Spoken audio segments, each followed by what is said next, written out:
রাত 2টা-3টা পর্যন্ত জেগে থাকেন, আপনার শরীরের ভেতরে এই মুহূর্তে কি হচ্ছে জানলে আর কোনোদিন রাত জাগবেন না। বিজ্ঞানীরা বলছেন রাত 10টা থেকে ভোর 6টা পর্যন্ত এটাই আপনার শরীরের মেরামতের সময়। আর আপনি যদি এই সময়ে জেগে থাকেন তাহলে আপনার শরীর নিজেকে ঠিক করতে পারে না। নাম্বার 1 হলো হার্টের ক্ষতি। মাত্র 6 ঘন্টার কম ঘুমে হার্ট অ্যাটাকের ঝুঁকি বাড়ে 48%। এটা গবেষণার তথ্য। নাম্বার 2 হলো মস্তিষ্ক দুর্বল হয়। ঘুমের সময় আপনার মস্তিষ্ক বিষাক্ত পদার্থগুলো পরিষ্কার করে। রাত জাগলে সেই বিষ জমতে থাকে। দীর্ঘদিন এভাবে চললে স্মৃতিশক্তি কমে যায়।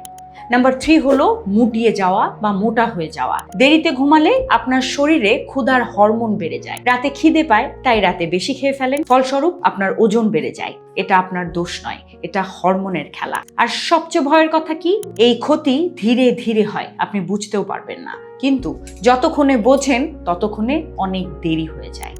এখন আমার প্রশ্ন আপনাদের কাছে, আপনারা রাতে কয়টায় ঘুমান? সৎভাবে কমেন্টে লিখুন, উত্তর আমি দেব। নিজেকে সুস্থ রাখতে চাইলে এক্ষুনি সাবস্ক্রাইব করুন। আমি পিঙ্কি ছেত্রী। ভালো থাকুন, সুস্থ থাকুন।